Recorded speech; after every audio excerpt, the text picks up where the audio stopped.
Samantha sighed dramatically, stirring her coffee with slow, deliberate motions. Her perfectly manicured fingers traced idle circles along the rim of her cup, a subtle performance in itself. Across from her, I leaned back in my chair, relaxed, watching her with the detached curiosity of a man who had already seen the end of a movie while the rest of the audience remained captivated by the unfolding drama. "I think we need a break," she announced, her tone carefully measured, her words delivered like a seasoned actress nailing her lines. Hazel eyes flicked up at me, waiting, expecting, even anticipating the shock, the panic, the desperate scramble for control. I took a slow sip of my coffee, savoring it for a beat longer than necessary before setting the cup down. Then I met her gaze, unshaken. "Good idea," I said, my voice smooth, unwavering. Samantha blinked. Just for a second, her rhythm faltered. She hadn't expected this.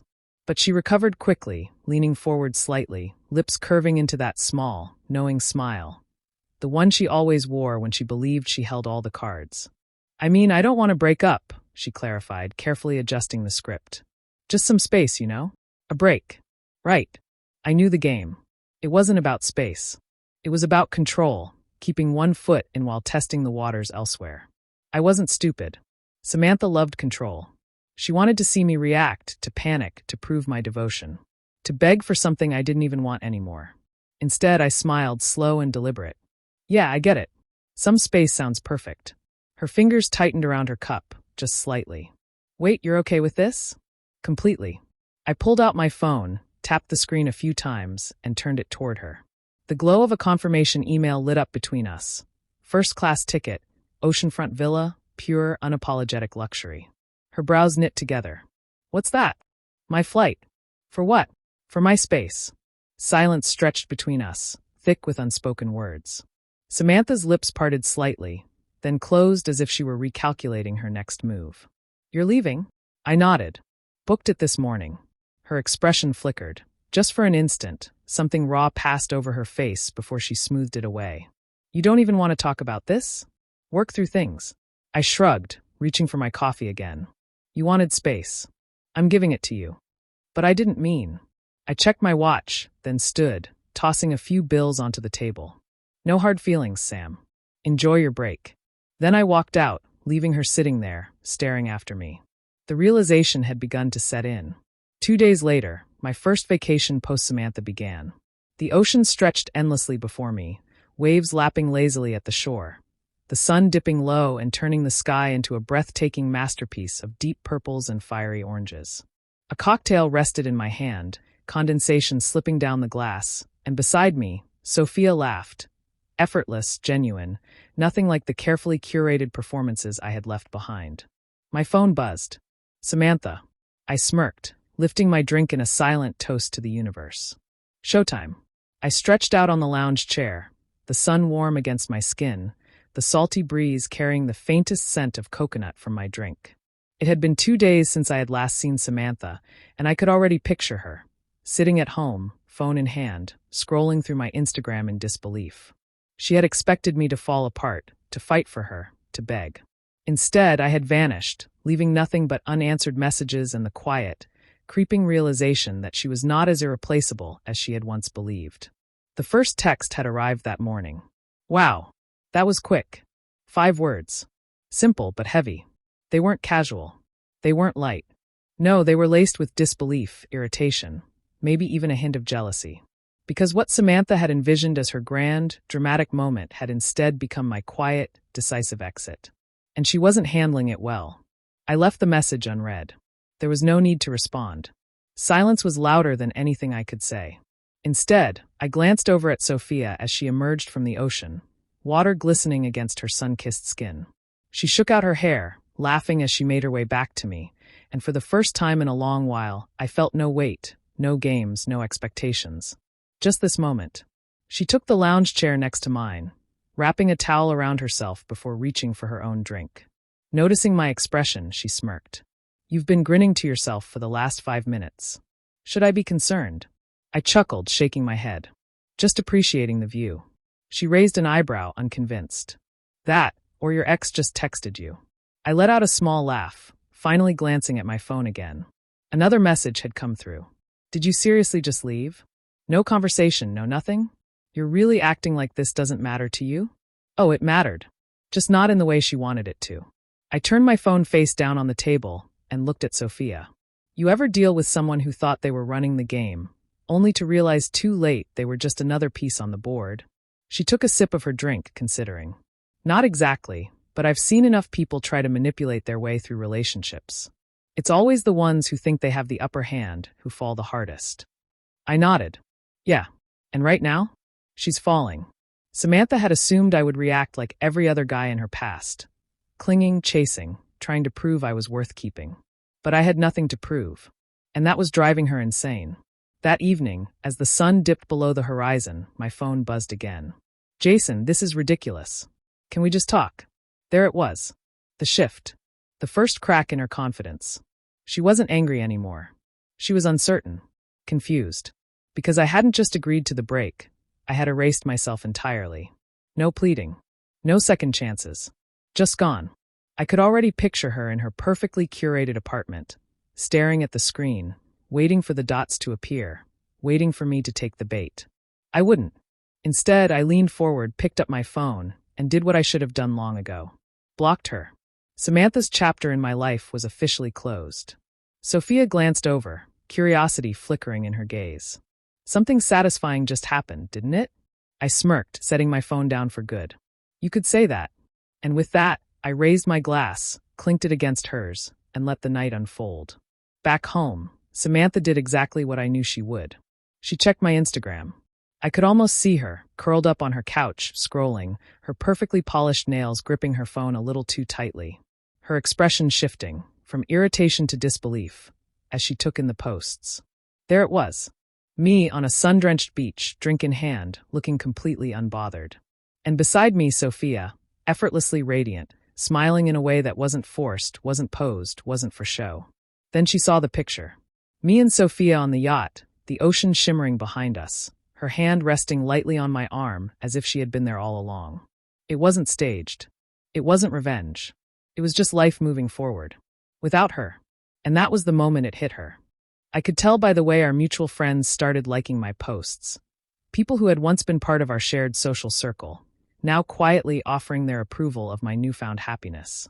Word traveled fast, and Samantha, whether she admitted it or not, was learning in real time that I wasn't just okay. I was thriving. At first, she reached out through alternate accounts.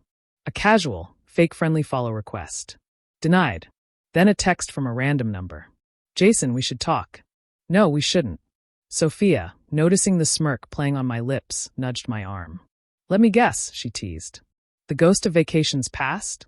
I chuckled, shaking my head. She's trying to crawl back in. Sophia tilted her head, studying me. And how do you feel about that? That was the thing. I didn't feel much of anything. No anger. No resentment. No urge to rub my happiness in Samantha's face. If anything, the only emotion that flickered through me was mild amusement. Because at the end of the day, Samantha had convinced herself she was irreplaceable. But the world kept spinning, and I had moved on with it. That night, as I stretched out on the hotel balcony, the moon casting a silver glow over the waves, my phone buzzed again. One final message. I didn't think you'd actually forget about me this fast. I guess I was wrong about you. I stared at the words for a moment, then exhaled, shaking my head. Samantha was still trying to control the narrative, still hoping to frame herself as the victim, the one who had been abandoned. But the truth was far simpler. She had handed me an exit, and I had taken it without hesitation, without regret. I locked my phone, set it beside my drink, and let the night breeze wash over me. Samantha wasn't wrong about me. She had just been too late to realize who I had been all along. But she wasn't done. The first wave of messages had been laced with irritation, the kind of passive-aggressive barbs she expected would provoke me into a response. When that failed, confusion seeped into her words, as if she couldn't quite comprehend how things had slipped from her grasp. And now, as the reality of her miscalculations sank in, desperation began creeping into her tone. Jason, I just want to talk. Can we be mature about this? I let the message sit. No response. I don't get why you're acting like this. We were together for years. Doesn't that mean anything to you? It had meant something once. But now, the only thing it meant was that I had wasted too much time on someone who thought she could manipulate my emotions like a marionette on a string. And I was done dancing. Then came the shift, the grasping at straws, the attempt to turn the blame back on me. I think it's pretty messed up how you moved on so fast. It's almost like you were just waiting for an excuse to leave. That one made me laugh. Not because it was true, but because it was exactly the kind of logic Samantha would cling to. In her world, I couldn't possibly have made my own decisions. No, there had to be some grand scheme, some hidden agenda. Because the alternative, that I had simply walked away and never looked back, was too much for her ego to handle. Sophia, noticing my expression, leaned over. "She's still at it?" I nodded. "Now I'm the villain." She smirked, sipping her cocktail. Classic. I had seen this pattern before. Samantha had spent years believing she was untouchable, that no matter what, she would always be the one calling the shots. She thought a break would keep me on standby, waiting for her to decide when she was ready to reconcile. What she hadn't realized was that I wasn't waiting for anything. I had simply removed myself from the game entirely. And she was spiraling.